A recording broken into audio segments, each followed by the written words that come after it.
assets.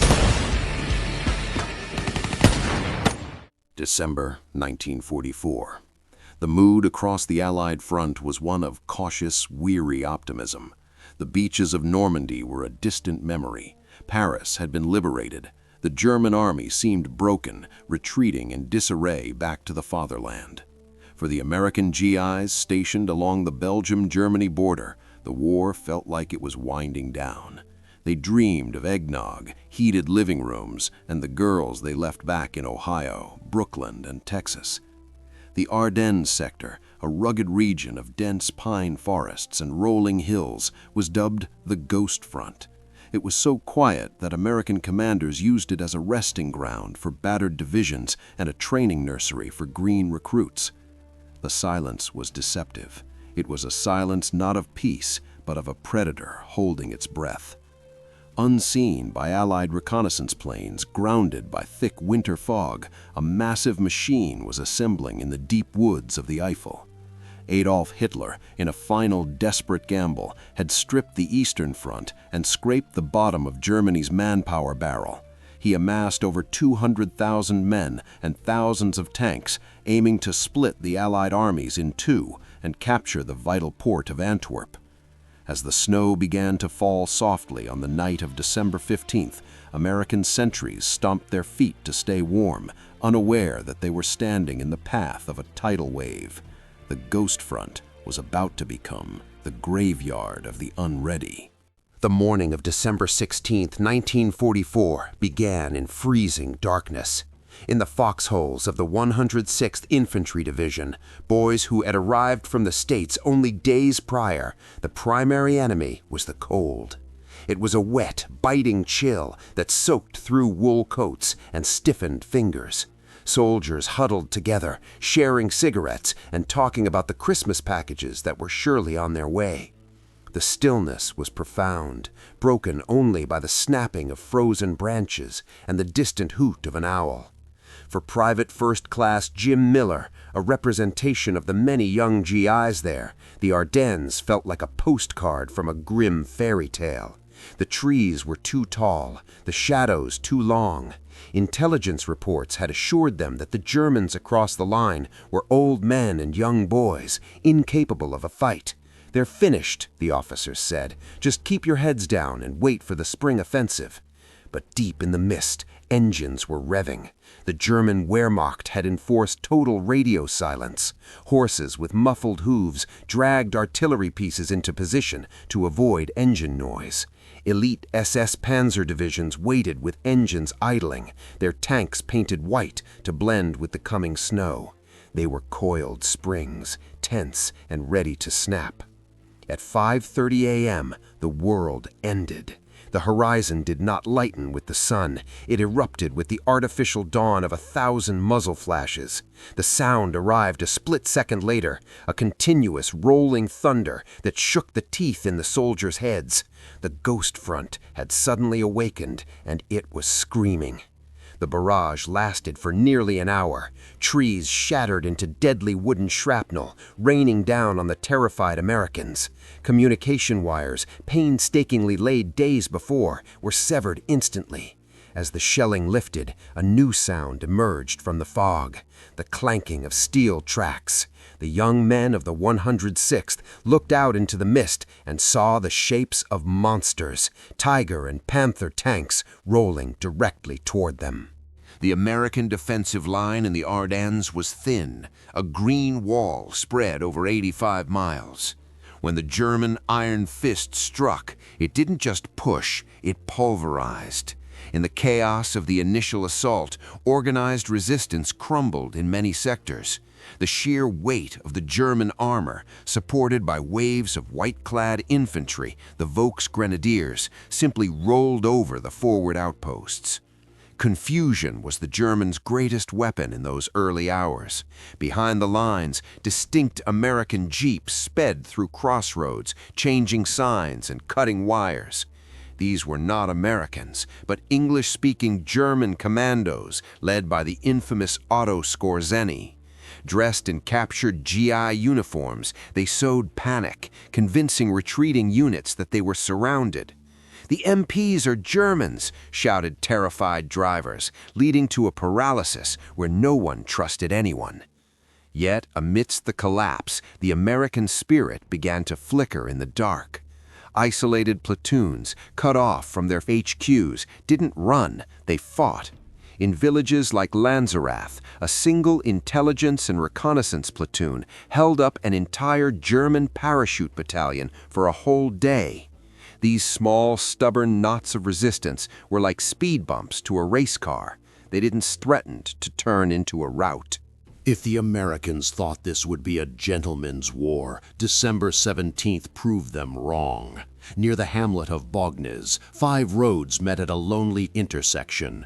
It was here that Battery B of the 285th Field Artillery Observation Battalion, a convoy of trucks and jeeps moving south, ran headlong into the spearhead of the 1st SS Panzer Division, led by the ruthless Joachim Peiper. Outgunned and surrounded by tanks, the lightly armed Americans surrendered. They were disarmed and herded into a snowy field next to a cafe. There were over 100 of them, standing with hands raised, shivering in the cold, waiting for transport to a POW camp. Instead, an SS officer drew his pistol and fired. It was the signal. Machine guns mounted on tanks and half-tracks opened up, mowing the prisoners down in waves. Pandemonium erupted. Men screamed and fell, their blood staining the pristine snow a shocking crimson. Those who weren't killed instantly dropped to the ground and played dead, holding their breath as steam rose from the warm bodies around them. German soldiers walked among the piles of dead, laughing and kicking the bodies, delivering coup de grace shots to anyone who moved or moaned. A handful of survivors, badly wounded, managed to crawl into the nearby woods and escape to American lines. Their stories, gasped out in aid stations, sent a jolt of electricity through the entire U.S. Army. The news of the Malmedy Massacre traveled faster than orders. The effect was instantaneous. The shock of the surprise attack was replaced by a cold, hard fury.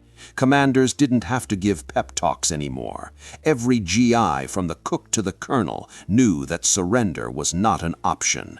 The Germans weren't just the enemy now. They were murderers. The fight had become personal. While the front disintegrated, the town of St. Vith stood like a rock in a rushing river. It was a critical road junction. If the Germans wanted to move their massive King Tiger tanks west to Antwerp, they had to take St. Vith. Recognizing this, Brigadier General Bruce Clark organized a defense that would become legendary. It was a scrap-heap defense. Clark cobbled together a circus of units, the remnants of the 106th, the tough 7th Armored Division, combat engineers, and tank destroyers. They were outnumbered and outgunned, but they had one advantage: they were stubborn. They formed a horseshoe-shaped defensive line around the town, digging into the frozen earth. For 6 days, the Germans threw everything they had at St. Vith. Wave after wave of infantry and armor crashed against Clark's lines. The Americans fought a brilliant mobile defense. Tank destroyers would shoot from hidden positions, knock out the lead German tank, and then retreat to a second position before the Germans could return fire. They bled the German assault dry, trading yards of ground for hours of time. The weather was miserable: fog, snow, and ice, but the defenders held on. They denied the Germans the roads they so desperately needed. Traffic jams miles long formed behind the German lines as their tanks sat idling, burning precious fuel, waiting for St. Vith to fall. By December 23rd, the position was untenable. Clark ordered a withdrawal, pulling his men back across the Somme River. They had lost the town, but they had won the strategic battle. By holding St. Vith for nearly a week, they had ruined Hitler's timetable. The Blitzkrieg relied on speed, and the defenders of St. Vith had forced it to crawl. While St. Vith held the north, the focus shifted south to the market town of Bastogne. 7 roads converged here. Control Bastogne, and you control the flow of the battle. The 101st Airborne Division, the Screaming Eagles, were rushed to the town in open cattle trucks, many still wearing their summer uniforms and lacking winter boots. They arrived just hours before the German trap snapped shut. Bastogne was completely surrounded. Inside the perimeter, the situation was dire. The field hospital had been captured, leaving the division with almost no medical supplies. Surgeons operated in candlelit basements using cognac for anesthesia and torn parachutes for bandages. Artillery shells pounded the town incessantly, reducing buildings to rubble and turning the streets into a jagged wasteland. The cold was as deadly as the shrapnel. Temperatures plummeted near zero. Men wrapped their feet in burlap sacks to prevent frostbite. Yet morale remained strangely high. The paratroopers were elite, and they dug in with a grim determination. "They've got us surrounded," one private quipped. "The poor bastards." On December 22nd, 4 German soldiers approached the American lines under a white flag. They carried a typed letter demanding the honorable surrender of the town to save it from total annihilation. Brigadier General Anthony McAuliffe, acting commander of the 101st, read the note. Tired and incredulous, he laughed and muttered, "Us surrender? Aw, nuts." When it came time to draft a formal reply, McAuliffe couldn't think of what to say. A staff officer suggested, "General, that first remark of yours was hard to beat." McAuliffe typed it out, centered on the page. To the German commander, nuts, the American commander. The confused German officers asked for a translation. "Is it negative or affirmative?" they asked. An American colonel leaned in and said, "It means go to hell." The Americans held the line. South of the Bulge, in the warm comfort of a requisitioned hotel in Luxembourg, General George S. Patton was plotting the impossible. While the rest of the Allied command was in a panic, Patton was eager. He saw the German offensive not as a disaster, but as an opportunity.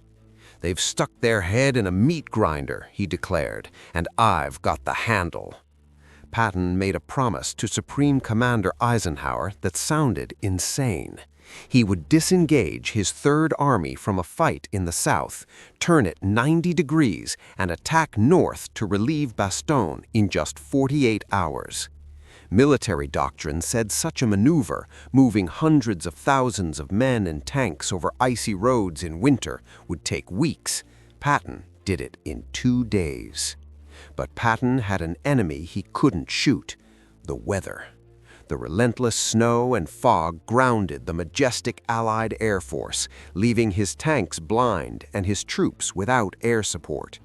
A deeply religious man in his own eccentric way, Patton called for his chaplain, Colonel James O'Neill.